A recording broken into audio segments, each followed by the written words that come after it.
Mr. Start is designed by Philip Start, and it's a label that is sharp.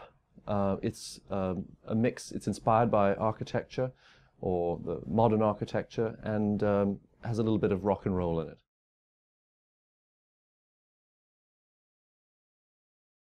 In my definition, tailor's the actual person who sews the garment, who cuts and sews the garment. I'm actually a fitter, so I would instruct the tailors, and that's how we've always worked. We don't actually employ directly a tailor at Mr. Start, but it's Philip's eye, and it's my sense of how garments feel that it ultimately goes into creating what Mr. Start is. I think that a clear picture of what the customer, if we're talking about made to measure, I think a very clear picture of what the customer, how the customer views himself. I think that's essential. Obviously, you have to have a good block to work from, a reliable pattern that you know the ins and outs of, and I would say, of course, you have to have a perfect fabric. My favorite part is the initial discussion with the customer. Again, in terms of made to measure, it's that initial us trying to figure each other out. I mean, I always view it as a long-term relationship, and you really have to get a sense of not just their body. I mean, I think it's easy to fit a body. Anyone could take a set of measures and tell someone to cut this. But I think what you have to do is understand what they really, it's like fitting their personality. So I think inadvertently we've ended up with honorary degrees in psychology. But I think that to me is the favorite part, is the initial figuring out what is in the customer's head and asking good questions. I think the tailor has to be intensely curious in the way the person is going to use the suit they're going to make. So I would say a good tailor always asks good questions.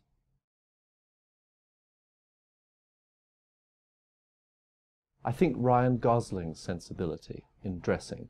We've never done a suit for him. I'd love to do a suit for him, but I think his sharp, you know, it's always a trim suit that he wears, and he experiments a little bit with color. But it's very simple. It's not dandyish. It's more sort of fastidious in how it fits, and I really respect that. I'd love to make a suit for a James Bond villain. I mean, it's not a real person from history, but that would be that's the dream job. They've always been sort of, I mean, poorly dressed compared to James Bond, so I'd like to sort that out.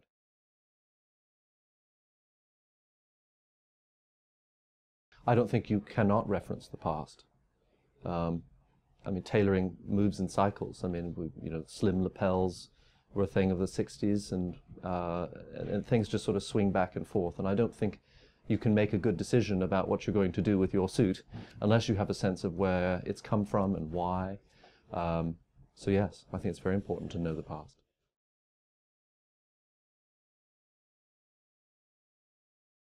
So the Mr. Start suit is actually a mix of the canvassing that goes into a handmade garment, obviously done evenly by a machine, this big sort of mammoth German machine that does it in our factory, and a combination of some fusing on the areas that need to be sharp.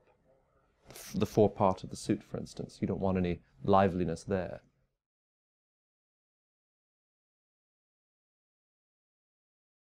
I'd say sex, and I would also say power.